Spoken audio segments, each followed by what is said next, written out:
सुसमाचार उसका 3रा अध्याय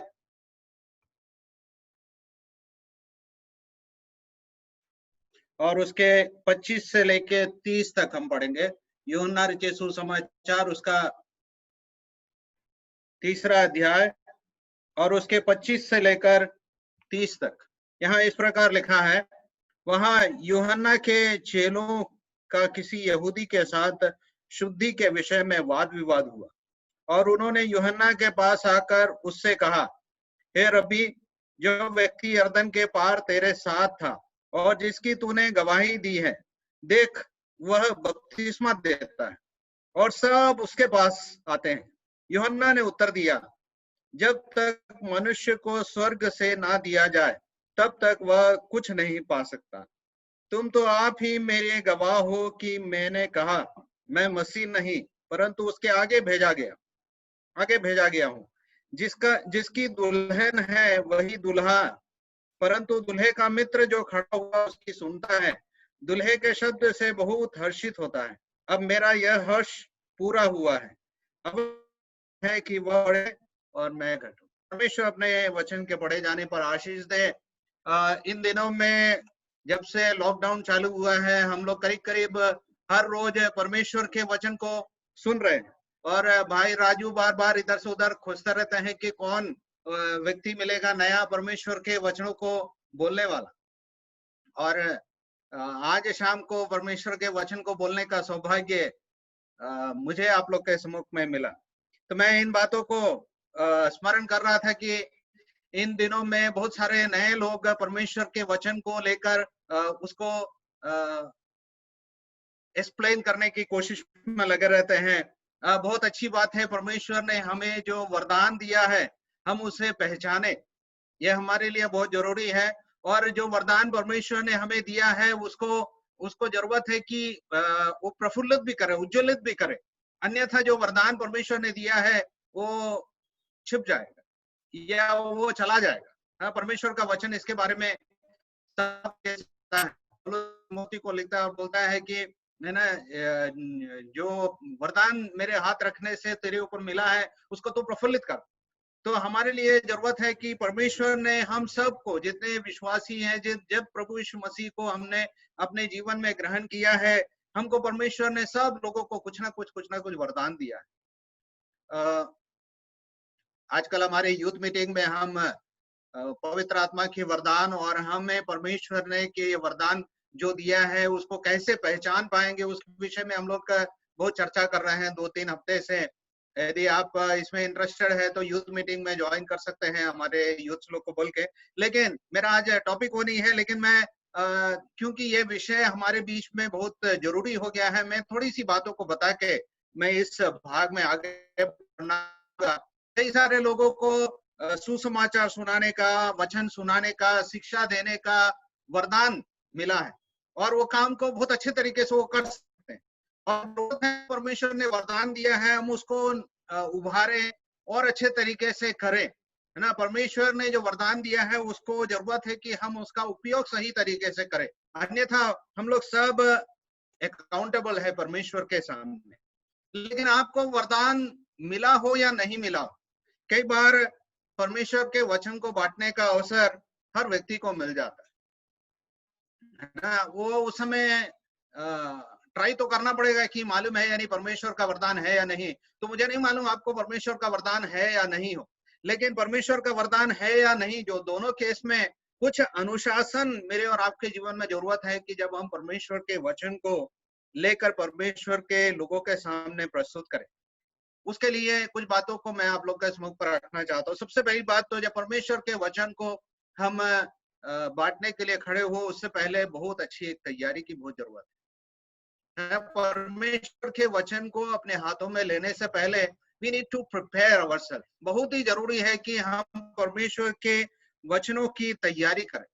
करीब करीब 10 घंटे 20 घंटे लेकर परमेश्वर के वचन को बैठ के तैयारी करना पड़ता है, तब 1 घंटा आप बोल सकते हैं। ये ना सोचो कि आए परमेश्वर का वचन खोले और परमेश्वर की आत्मा आपको बता दी और बोलते गए।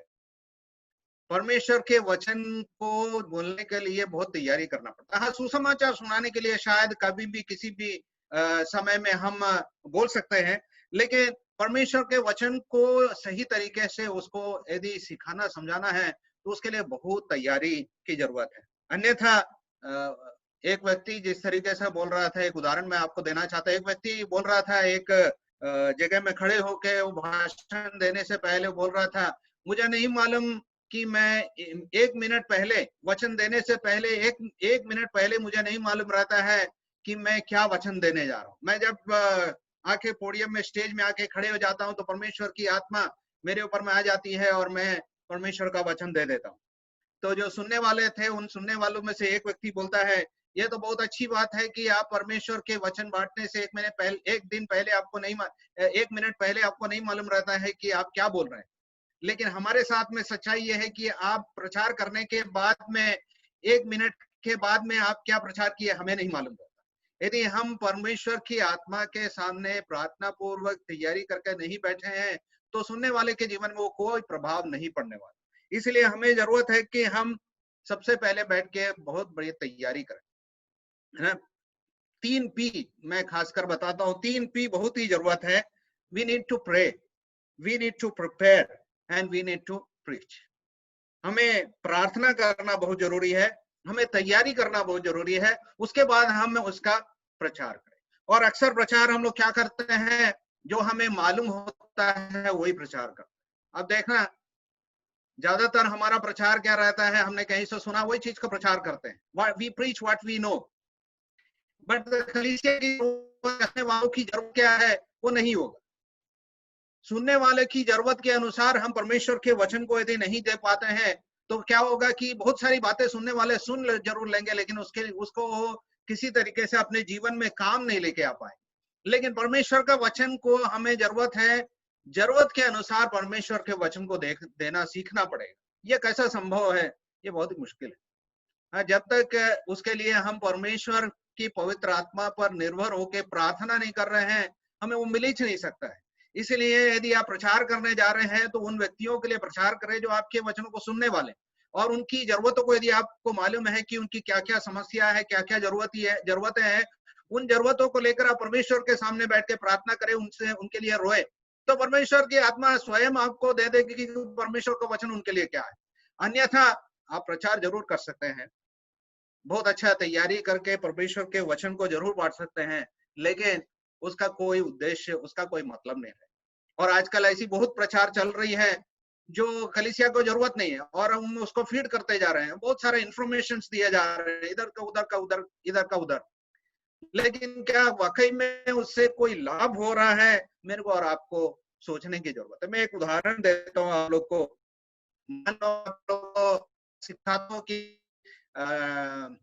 कार का टायर यदि पंचर हो गया है तो उसे कैसे बदला जाए। बहुत सारे लोग तो जानते हैं, लेकिन मान लो मैं आप लोग को शाम शाम को सिखा रहा हूँ कि कार के टायर को कैसे बदलते हैं। आप लोग, ज्यादातर लोग बोलेंगे अरे मेरे पास तो कार ही नहीं।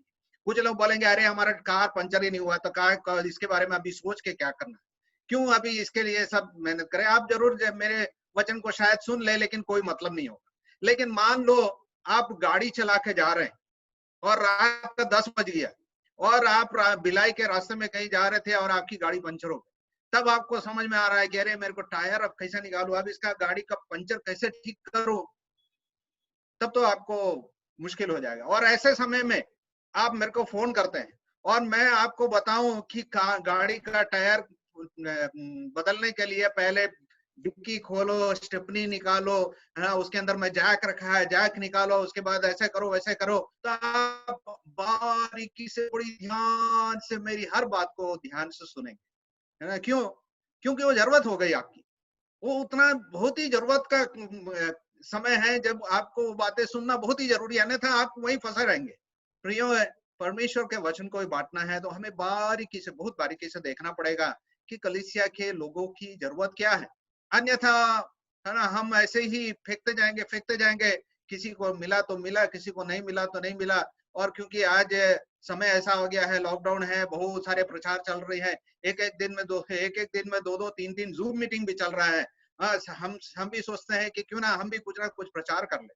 लेकिन ध्यान रखें कि we should not preach what we know, but preach what is the need. कलीसिया की लोगों की जरूरत क्या है, उसके अनुसार हमें प्रचार करना है। है ना। किसी ने कहा है sermon is caught rather than taught. जो प्रचार है वो हमारे हमारे हृदय में पहले से आना चाहिए, नहीं कि बैठ के बहुत बारीकी से हम लोग अपने दिमाग लगा रहे हैं कि आज क्या प्रचार करो। वो परमेश्वर का वचन जो हमारे हृदय में आना चाहिए, आज मैं क्या प्रचार करूं। और दूसरी एक बात और ध्यान रखें, जब हम प्रचार करें तो always remember the end result in mind. हाँ, हम जो भी प्रचार कर रहे हैं हम हर समय याद रखें कि मैं ये प्रचार करूंगा, इस प्रचार के द्वारा, ये वचन के द्वारा जो सुनने वाले हैं उनके जीवन में क्या प्रभाव आप चाहते हैं। मेरे प्रचार करने से सुनने वाले के जीवन में क्या प्रभाव आप चाहते हैं, उसको ध्यान में रखते हुए आप प्रचार बनाना प्रारंभ करें। यानी कि you should always remember the end result, कि इनके जीवन में यह जरूरत है, इनके जीवन में यह समस्या है, तो मैं उस समस्या का सुलझाने के लिए परमेश्वर के वचन से क्या लूं।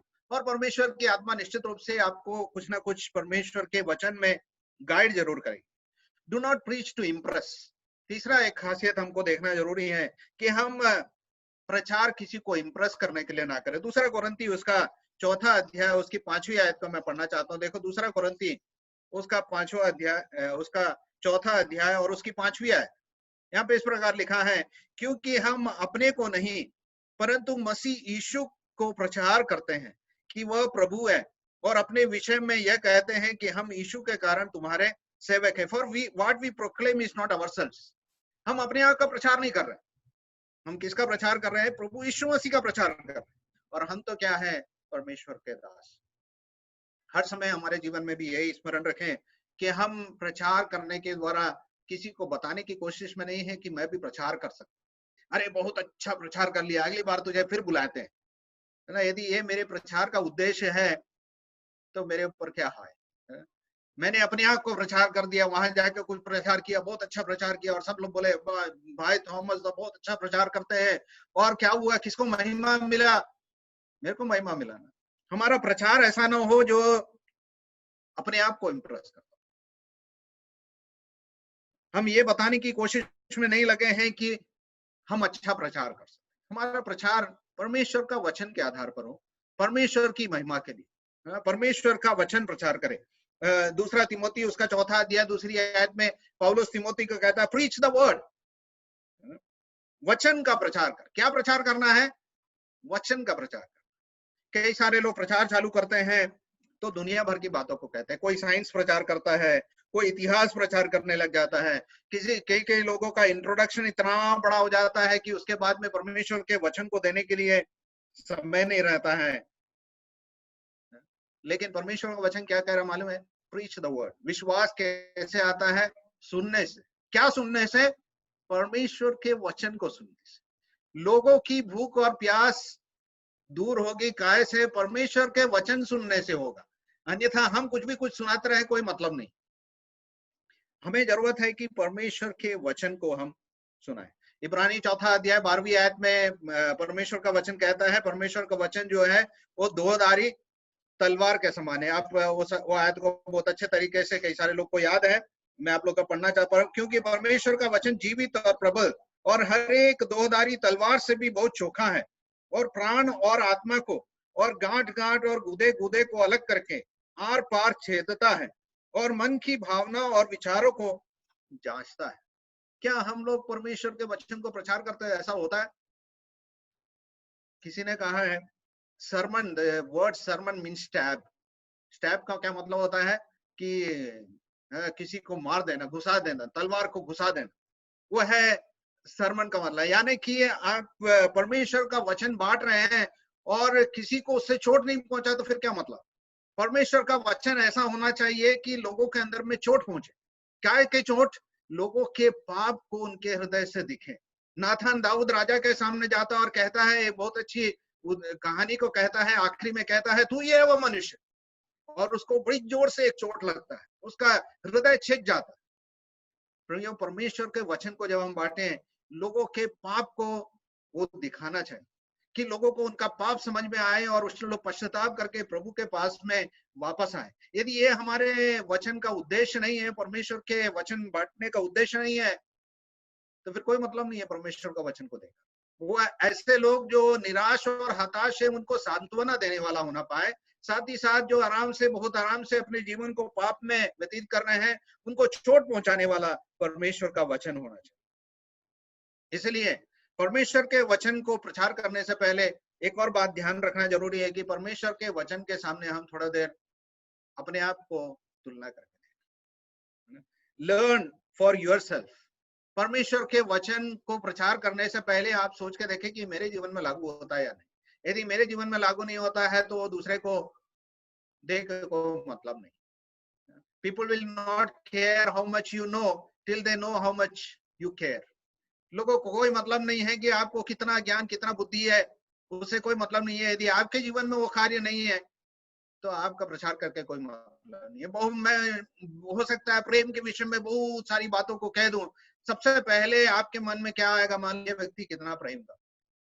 यदि मैं आपको पंचुअलिटी के विषय में कहूं, कितने टाइम में आना चाहिए, स्टीवर्डशिप और भंडारीपन और उसके विषय में सब बहुत बारीकी से कहूं, और सबसे पहले आपके मन में क्या आएगा मालूम है, ये कलीसिया में कितने टाइम में 9 बजे की आराधना है, 9:30 बजे पहुंचता और मैं आपको सिखा रहा हूँ टाइम किस तरीके से टाइम देखना है, तो फिर ये बहुत बड़ी गलती हो। सबसे पहले हम अपने आप को बैठकर जांच कर देखें कि परमेश्वर के वचन के आधार पर मैं उसके अनुसार जी रहा है, यानी परमेश्वर का वचन जो मैं बांटने आ रहा हूँ मेरे लिए लागू होता है।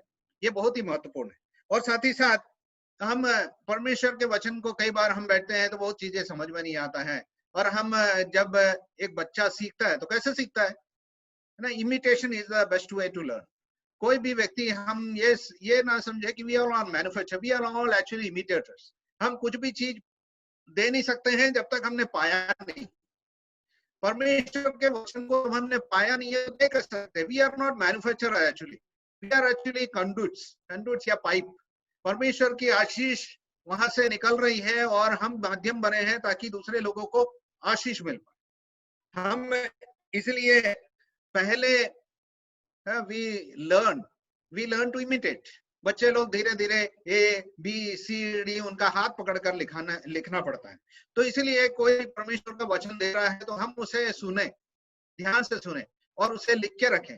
और शायद हो सकता है कि आपको कभी मौका मिले परमेश्वर के वचन को देने के लिए, तो हो सकता है ये परमेश्वर के वचन को आप बिल्कुल दे सकते हैं। ये नहीं कि उसका कोई कॉपीराइट है उसमें, लेकिन परमेश्वर के वचन को वही चीज आप देने से पहले आप पहले ध्यान में दे कि ये आप चीज ने आपने अपने जीवन में लागू किया या नहीं। और वैसी की वैसी ना दे, लेकिन उसके अंदर में और विचार करे, सोच विचार करे और अपने अपने विचारों को भी उसके अंदर में जोड़े और उसके बाद परमेश्वर के वचन को दे। इधर का मैं बहुत अच्छा एक परमेश्वर का वचन सुना, वो मैं बांट नहीं सकता दूसरों को, ऐसा कुछ भी नहीं है।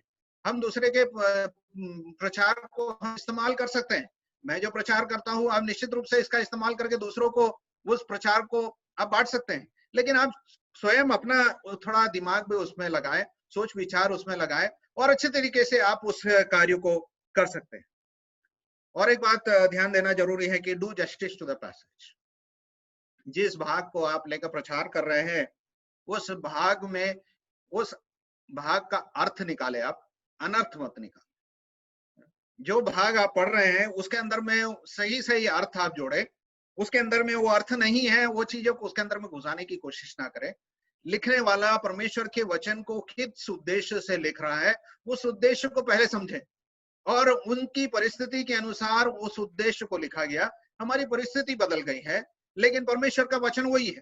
तो इसीलिए हम जब परमेश्वर के वचन को बांटे तो हम ध्यान रखें कि लिखने वाला किस उद्देश्य से लिखा है, अन्यथा हम कुछ भी कुछ प्रचार करें। कहीं का कहीं पे भी हम उदाहरण ले लेते हैं। जिस तरीके से एक उदाहरण कोई एक भाई ने पिछले दिनों दिया था कि पेड़ काटना चाहिए या नहीं, परमेश्वर के वचन में पेड़ काटना चाहिए या नहीं कहाँ लिखा है कि एक भाई पेड़ काटने जा रहे थे तो दूसरा भाई आके बोलता है नहीं नहीं परमेश्वर के वचन में लिखा है पेड़ नहीं काटना चाहिए। अरे आपको कैसे मालूम कहाँ लिखा है परमेश्वर के वचन में कि पेड़ नहीं काटना चाहिए? तो बोलता है कि परमेश्वर ने लिखा है जो चीज परमेश्वर ने जोड़ा है उसे मनुष्य अलग ना करे। प्रियो, परमेश्वर के वचन को अर्थ सही बातों को जानते हुए परमेश्वर का अर्थ जड़ाएं, अन्यथा वो अनर्थ हो जाए।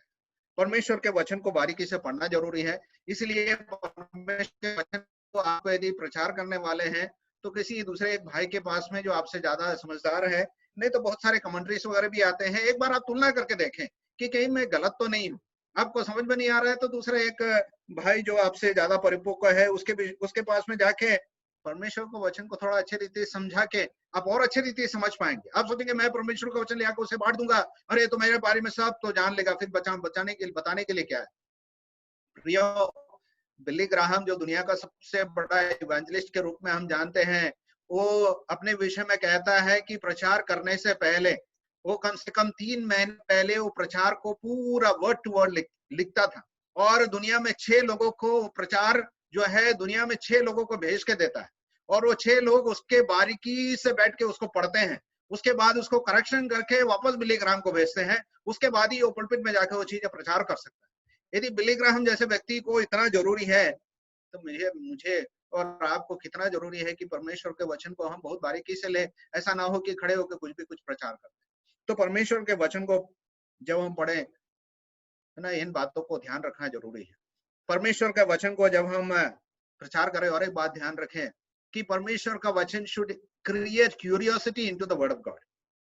परमेश्वर का वचन ऐसा हो कि परमेश्वर के वचन से निकलकर हम उन बातों को सिखा रहे हैं जिसके द्वारा लोगों को अट्रैक्शन कहाँ की ओर होना चाहिए, लोगों को परमेश्वर की वचन की ओर होना चाहिए अट्रैक्शन, ये नहीं कि मेरे ऊपर की ओर अट्रैक्शन है। कई सारे लोग भाषण देने में बहुत उस्ताद रहते हैं, बहुत अच्छे स्टोरी लेकर परमेश्वर के वचन को बोल देते हैं, और क्या होता है कि लोग उस स्टोरी को याद रख लेते हैं, लेकिन परमेश्वर का वचन क्या बोला नहीं मान। हमारा परमेश्वर के वचन का प्रचार करने के द्वारा उद्देश्य ये होना चाहिए कि लोग परमेश्वर के वचन की ओर अट्रैक्ट पाए। लिखा है क्या, मैं और एक बार ध्यान से पढ़ के देखूं कि वैसे ही लिखा है या नहीं। यही परमेश्वर के वचन को पढ़ाने का उद्देश्य होना चाहिए। जैसे पौलुस जाके प्रचार करता है बिरिया में, और बिरिया के लोग अपने अपने वचन को लेकर आते हैं और खोल के देखते हैं ऐसा ही लिखा है या नहीं। प्रियो, हमारे परमेश्वर के वचन को प्रचार करने के द्वारा लोगों के अंदर में वो अट्रैक्शन होना चाहिए,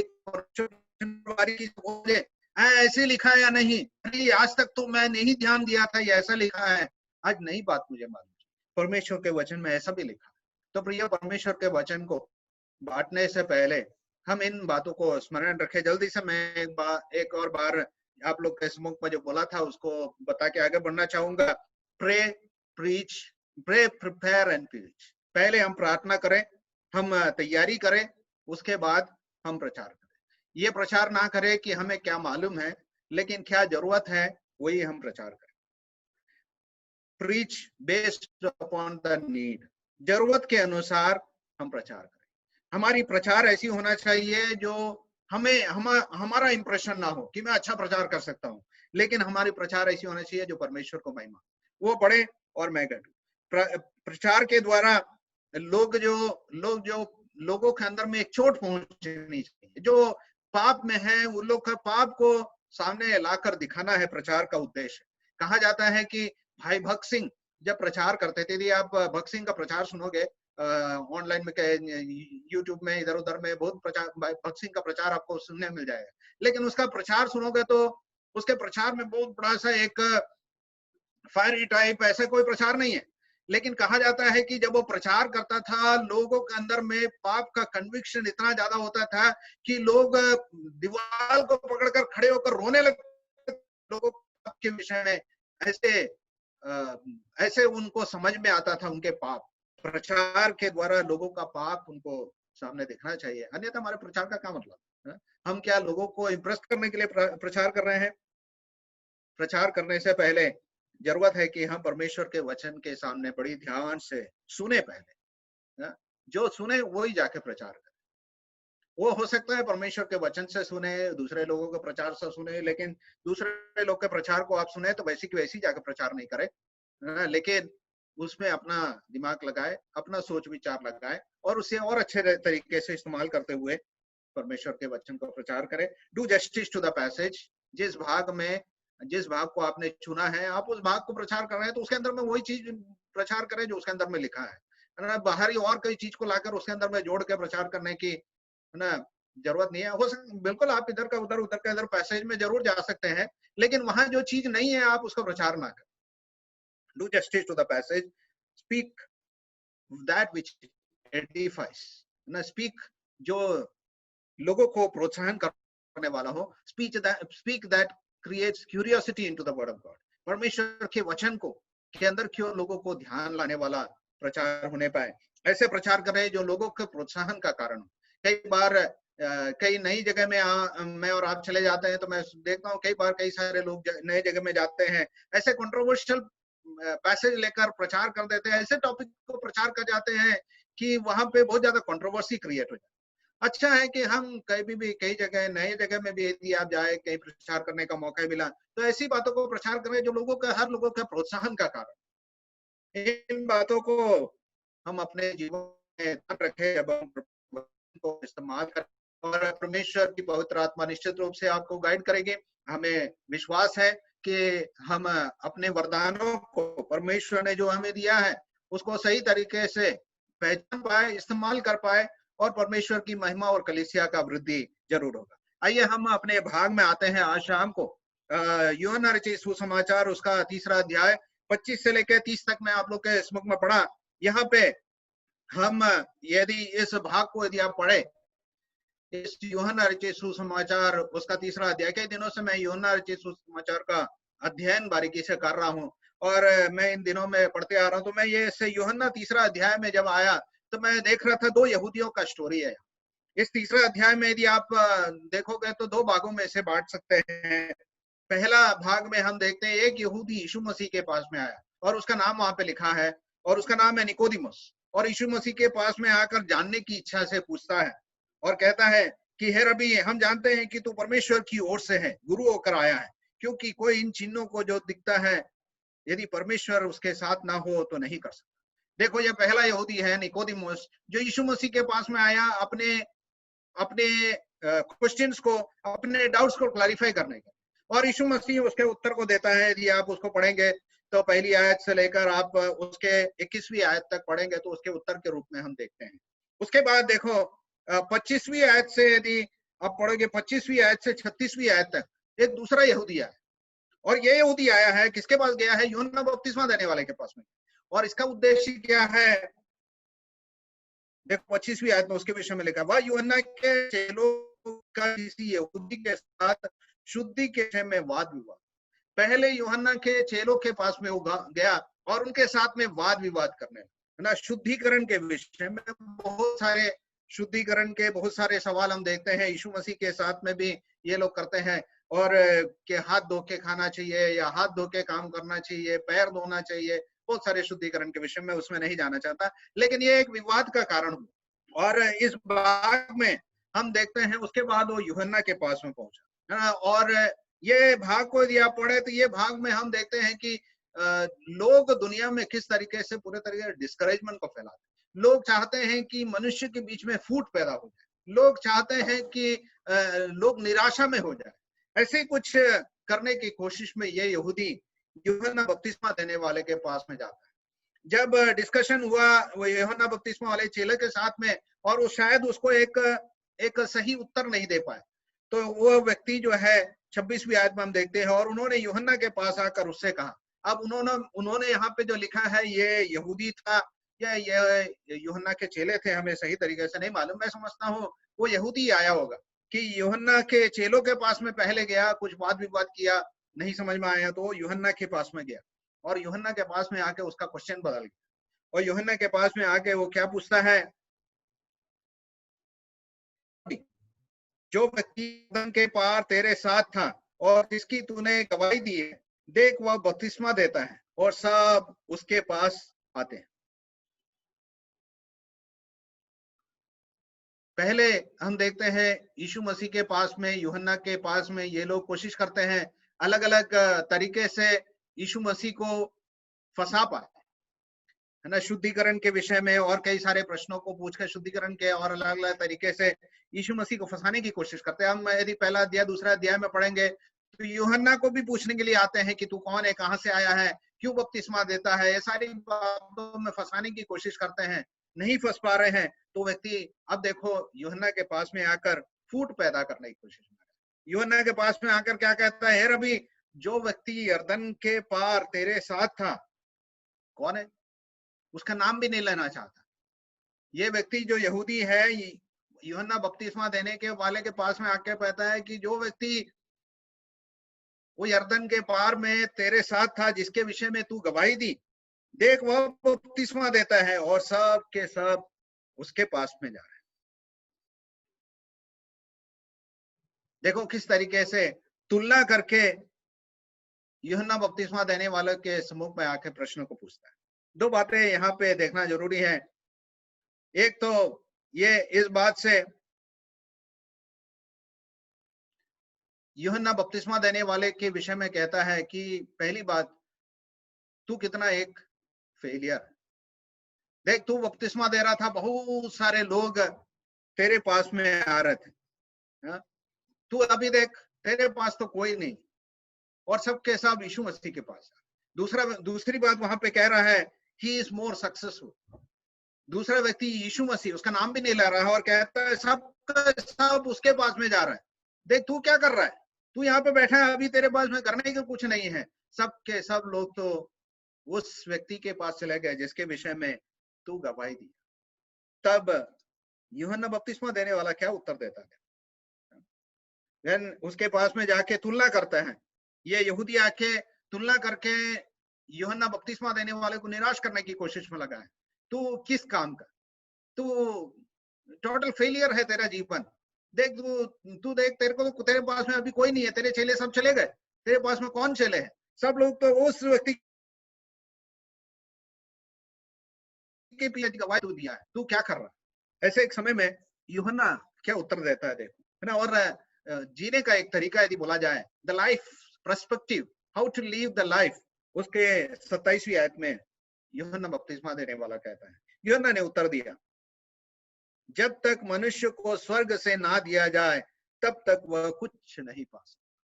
क्या क्या बढ़िया एक तरीका है दुनिया के चीजों को देखने के। हमारे पास में जो चीज है उसको देखने का कितना अच्छा एक नजरिया है। यूहन्ना बपतिस्मा देने वाला कहता है, मेरे पास जब तक कुछ दिया नहीं गया है मैं दे नहीं सकता। प्रियो, हमारे पास में जो कुछ भी है ना वो दिया गया। थोड़ा देर यदि हम इस बात को सोच विचार करके देखें, हमारे पास में यदि जो पोसेशंस है, जो चीजें हमारे पास में है, वो सब को हमें इसी नजरिए से देखना चाहिए, अन्यथा आप बहुत हताश और निराश हो जाएंगे। Look into this 3 areas of your life, possessions और अपना शरीर और अपना जितने relationship, this all things are given by God. परमेश्वर ने हमें दिया है। आपके पास में जितना धन है, जितना बैंक बैलेंस है, आपके पास में घर है, आपके पास में गाड़ी है, आपके पास में घोड़ा है, आपके पास में दुकान है, आपके पास में जो भी चीज है, नौकरी है, जो भी चीज है, वो सब क्या है? वो परमेश्वर की ओर से दिया गया। प्रियो, जीने का सबसे अच्छा तरीका यही। आप यदि इस नजरिया से नहीं देखोगे ना तो आप बहुत निराश हो जाओगे। कुछ दिन में आपके पास में ये हाथ से निकल जाएगी, गाड़ी निकल जाएगी, या नौकरी चले जाएगी, या पैसा चला जाएगा, तो आप बहुत निराश और हताश हो जाएंगे और आपको जीने का उद्देश्य नहीं मालूम। हमें एक बात ध्यान रखें कि वी आर ओनली स्टीवर्ड्स। हम जो है इन सब के एक तरीके से भंडारी है। हम इसके पोसेशन नहीं है, मेरा नहीं है, लेकिन हम सिर्फ भंडारी हैं। जिस तरीके से वो बैंक में जो क्लर्क काम करता है, सुबह सुबह आता है तो 2 करोड़ रुपए अपने पास में लाकर रख देता है। वो वहां पे रखा है ताकि लोग आए, चेक दे तो उसे बांटना है वो पैसा। वो मन ही मन में यदि सोचे कि ये 2 करोड़ रुपए मेरा है तो कितना बड़ा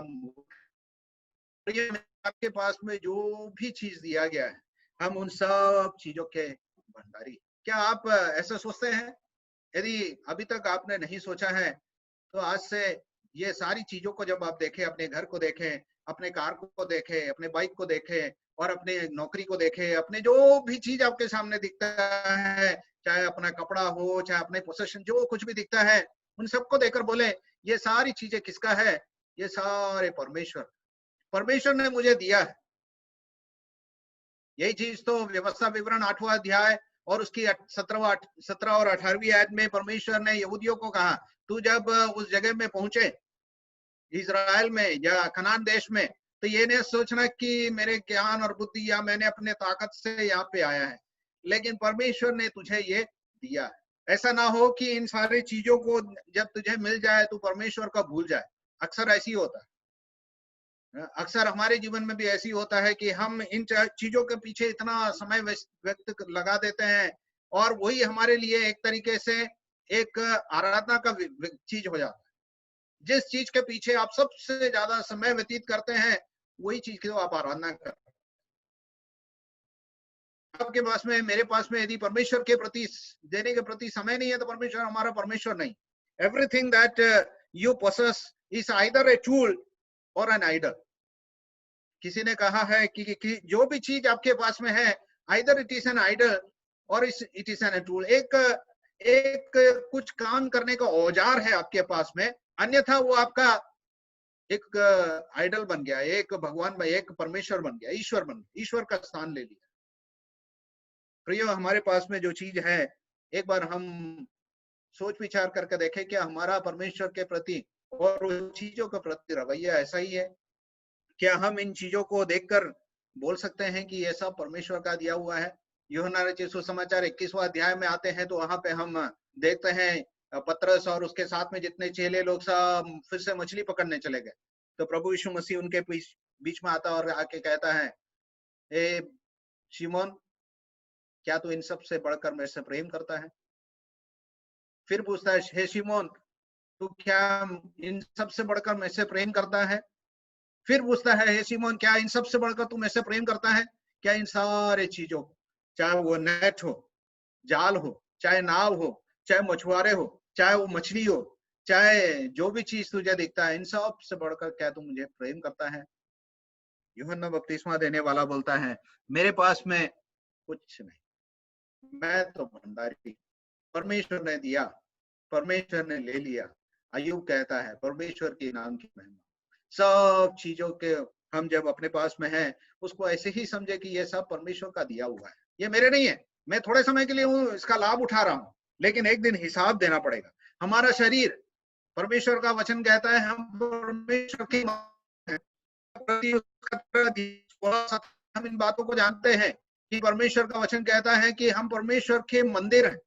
तो इसलिए बहुत बारीकी से ध्यान में रखें कि हम क्या खाते हैं, क्या पीते हैं, क्या बोलते हैं, क्या सोचते हैं, क्या करते हैं, सब चीज बहुत ही महत्वपूर्ण है।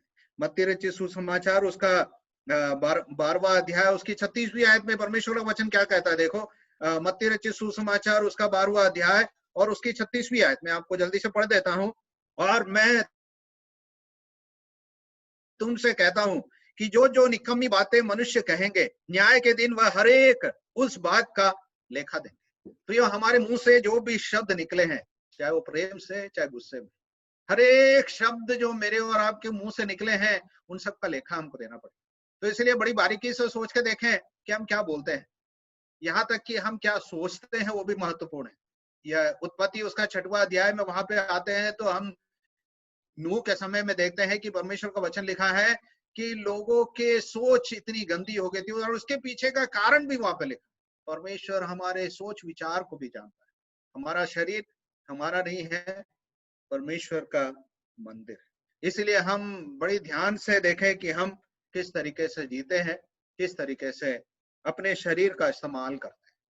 तीसरी बात, हमारे पास में जितने रिलेशनशिप है, चाहे वो पति पत्नी का रिलेशनशिप हो, चाहे बच्चों का और माता पिता का रिलेशनशिप हो, या पेरेंट्स के साथ रिलेशनशिप हो, या हमारे आस पड़ोस के साथ रिलेशनशिप हो, या हमारे रिश्तेदारों के साथ में, कजिन्स के साथ में हो, या इन लॉज के साथ में हो, चाहे किसी भी लोगों के साथ में हमारा रिलेशनशिप हो, ये सारे रिलेशनशिप परमेश्वर ने हमें दिए और इसीलिए जरूरत है कि हम इन सारे रिश्तों को परमेश्वर का दिया हुआ रिश्ता होकर हम उसे ध्यान रखें।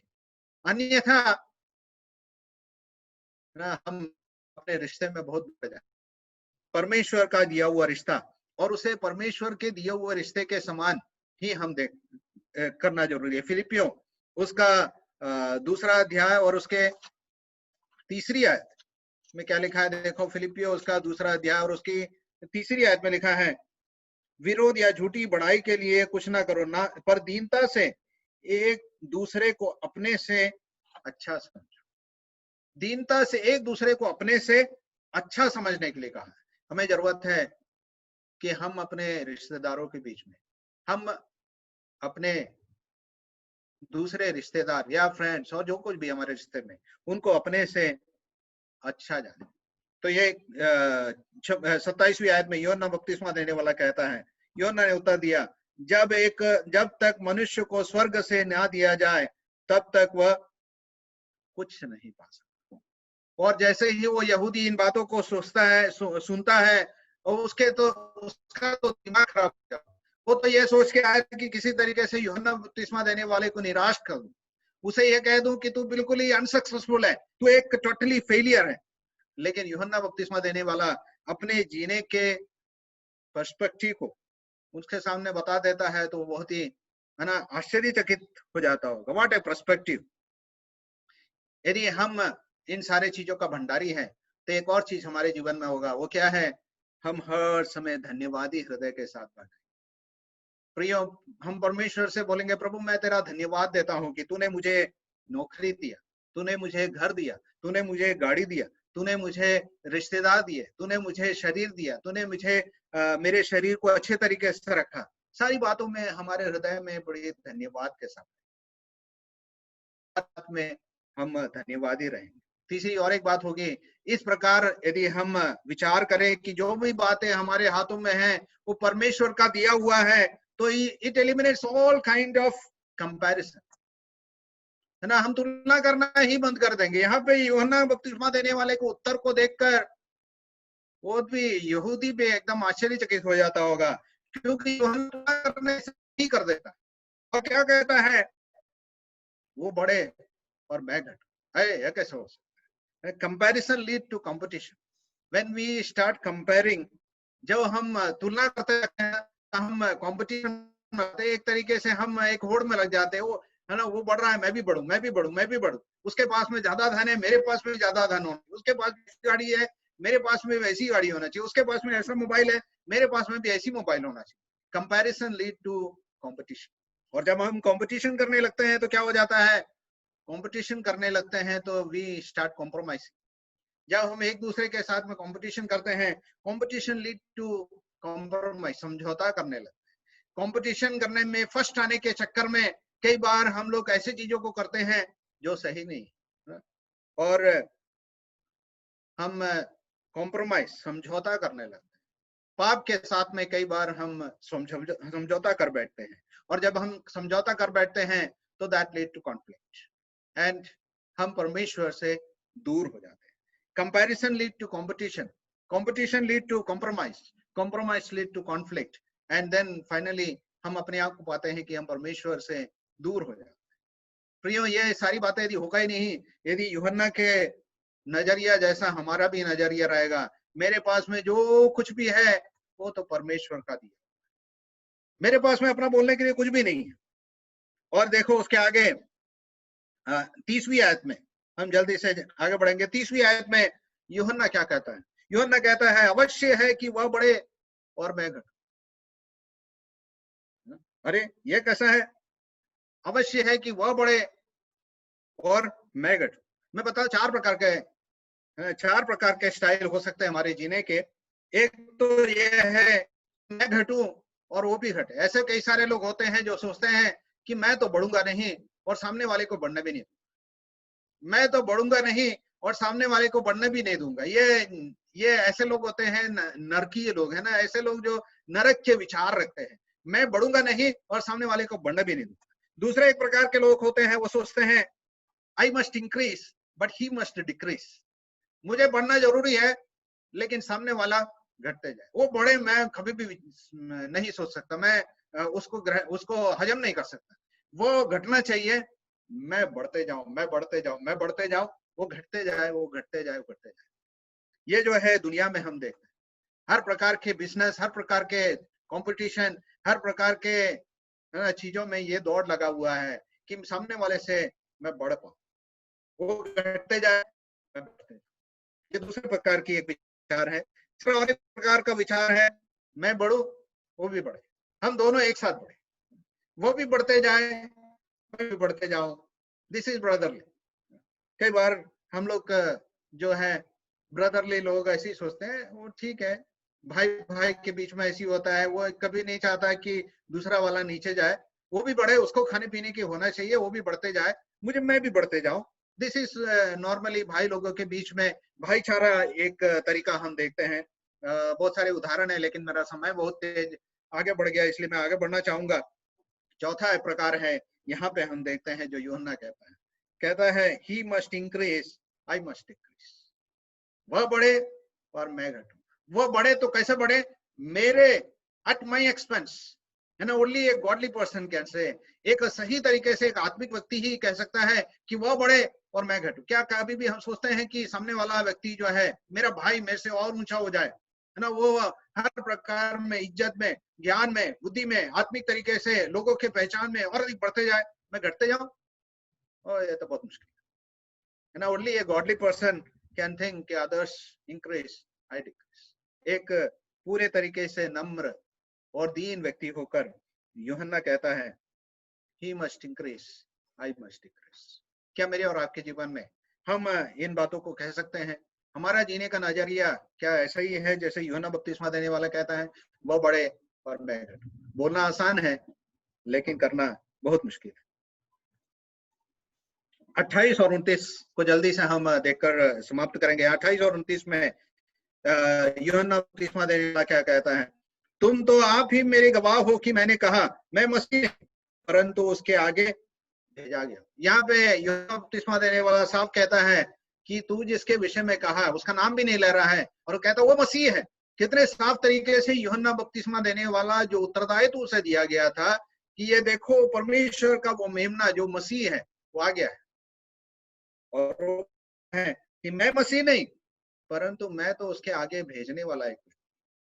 यूहन्ना बपतिस्मा देने वाले को अपना उद्देश्य कितने साफ तरीके से मालूम है। यूहन्ना बपतिस्मा देने वाला अपने उद्देश्य को कहता है, मैं यीशु मसीह के पहले भेजा गया एक व्यक्ति, मैं जानता हूं मेरा उद्देश्य क्या है। क्या मेरे और आपके जीवन में हम परमेश्वर के उद्देश्य को ध्यान में रखते हुए जी रहे हैं? यूहन्ना बपतिस्मा देने वाला बहुत लंबी एक आयु नहीं जिया, करीब 30 साल की उम्र में उसकी मृत्यु हो गई, लेकिन उसके विषय में लिखा है he was a burning and shining light. परमेश्वर ने जो उत्तरदायित्व उसे दिया था, वो उत्तरदायित्व उसे पूरा कर लिया, चला गया। मैं और आप कितनी लंबी जीते हैं मायने नहीं रखता, लेकिन हम कैसे जीते हैं वो है मायने रखता। क्या हम परमेश्वर के उद्देश्य को पूरा कर रहे हैं, ये मायने रखता। परमेश्वर हमारे अंत के दिन में जब न्याय करेगा तो हमसे पूछेगा, मैं जिस उद्देश्य से तुझे भेजा था क्या तू उसे पूरा किया? कि जो तू कर रहा था उसी को अपने जीवन का उद्देश्य तो नहीं बना लिया? प्रियो, मुझे जरूरत है कि आपको जरूरत है कि हम परमेश्वर के उद्देश्य को पहचाने। मसीह मैं नहीं हूं, लेकिन मैं एक उद्देश्य के साथ भेजा गया हूं, मसीह की गवाही देने के लिए। मेरे को और आपको इससे बड़ा और क्या उद्देश्य? हम सब चुने गए। प्रेरितों का काम में हम आते हैं तो देखते हैं वहां पे लिखा है ये लोग सब गवाह हैं, प्रेरित लोग गवाह हैं, दे आर ऑल विटनेस। मैं और आप सब विटनेस है। काय का विटनेस? कि यीशु मसीह मर गया, 3 दिन के बाद जी उठा। ये गवाही प्रेरित लोगों ने पहले सदी में दिया। जो जिन लोगों से मिले सब 3 दिन के बाद जी उठा, वही मसीहा है। तुम विश्वास कर लो तो तुम भी उद्धार पाओ। प्रिय, आज मैं और आप गवाह है किस बात का? कि यीशु मसीह मर गया और 3 दिन के बाद वो जी उठा। वही मसीहा है, उस पर विश्वास करने से मेरे और आपके पाप क्षमा होते हैं। हम सब इसके गवाह हैं। हम उसी उद्देश्य के लिए जी रहे हैं। हमारे अपने अपने काम जरूर है, लेकिन हम अपने नजरिया को इसी प्रकार रखें कि परमेश्वर हमें दिया है। दूसरी बात वहां पर कहता है 29वीं आयत, जिसकी दुल्हन है वह दुल्हा है, परंतु दुल्हे का मित्र जो खड़ा हुआ उसकी सुनता है, दुल्हे के शब्द से बहुत हर्षित होता है। अब मेरा यह हर्ष पूरा हुआ है। यूहन्ना बपतिस्मा देने वाला कई समय पहले ही यीशु मसीह के विषय में देखकर कहता है वो तो दुल्हा है। He is the bride groom. What is who is the bride? हम जानते हैं कलीसिया ब्राइड है, कलीसिया जो है दुल्हन है, और यीशु मसीह जो है दुल्हा है। समय नहीं है वो सारी बातों को बताने के लिए, लेकिन यूहन्ना बपतिस्मा देने वाला उस बात को जानता और कहता है, उदाहरण के रूप में मान लो आप एक शादी के विवाह में गए और वहां पे दुल्हा जो रहता है उस ओकेशन का मास्टर है, उस ओकेशन का सबसे वेरी इंपॉर्टेंट पर्सन जो है वो दुल्हा है, और मैं उस ओकेशन में गया और मैं वहां पे सबसे इंपॉर्टेंट पर्सन बन गया, तो कैसे हो? तो बड़ा मुश्किल हो जाएगा। उस विवाह समारोह का सबसे इंपॉर्टेंट पर्सन जो है वो दुल्हा है, वो आया है। और यहाँ पे यूहन्ना बपतिस्मा देने वाला कहता है कि इस धरती का सबसे इंपॉर्टेंट पर्सन कौन है मालूम? वो यीशु मसीह है। मैं तो उसका मित्र, मैं उसका मित्र हूँ, और मैं देखता हूँ कि वो बढ़ रहा है, मैं बहुत ही खुश हूँ। प्रियो, मैं खुश हो रहे हैं कि यीशु मसीह बढ़ते जा रहा है, बढ़ते जा रहा है, बढ़ते जा रहा है। क्या यीशु मसीह को ज्यादा से ज्यादा लोग पहचान पा रहे हैं? उसका ज्ञान लोगों के बीच में बढ़ते जा रहा है, उसकी पहचान लोगों के बीच में बढ़ते जा रही है, कलीसिया बढ़ते जा रही है। इस बात से यूहन्ना बपतिस्मा देने वाला मैं बहुत खुश, मैं आनंदित, और मैं, है ना, उसके वचन को सुनता हूँ। लिखा है ना, there is joy mine is therefore my this joy of mine is complete, who stands and hears him.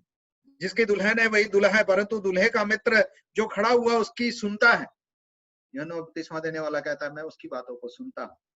प्रियो, क्या आप सुनते हैं? परमेश्वर के वचन को सुनना बहुत जरूरी है, और हम भी यूहन्ना बपतिस्मा देने वाले के नजरिया से हर चीजों को देखें। हम भी यूहन्ना बपतिस्मा देने वाले के साथ कह पाए कि मेरे पास में कुछ भी चीज नहीं मेरा कहने के लिए, कि परमेश्वर ने मुझे दिया। यहाँ तक कि मेरा शरीर, मेरे पास में जो चीज, मेरे जितने रिश्तेदार, सब कुछ परमेश्वर का दिया हुआ, वो बड़े मैं घटू। परमेश्वर आपको भी मुझे भी सहायता करे कि हम अपने नजरिया को परमेश्वर के नजरिए से देखने वाले हो, और हम ध्यान रखें कि नम्रता जो है वो आदर से पहले जाता है।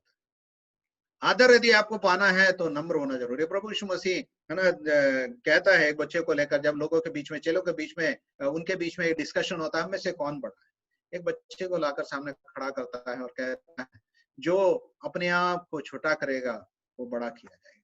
प्रभु यीशु मसीह अपने आप को छोटा किया, यूहन्ना बपतिस्मा देने वाला अपने आप को छोटा किया। प्रियो, हम अपने आप को छोटा कर पाए, हम यही विचार रख पाए कि वो बड़ा है, वो व्यक्ति मेरे से बड़ा है, मेरा विश्वासी मेरे से बड़ा है, वो बड़े मैं घटू, वो बड़े मैं घटू, चाहे हर बात में वो बड़े मैं घटू। परमेश्वर विचारों के साथ में मुझे और आपको सहायता करें कि हम प्रभु के ज्ञान और बुद्धि और सामर्थ्य में बढ़ते जाए, और ये चीजें हमारे जीवन में रूपांतरित हमें करते जाए, प्रभु यीशु मसीह के स्वभाव में बढ़ते जाए। परमेश्वर हमें सहायता करे। परमेश्वर के नाम की महिमा।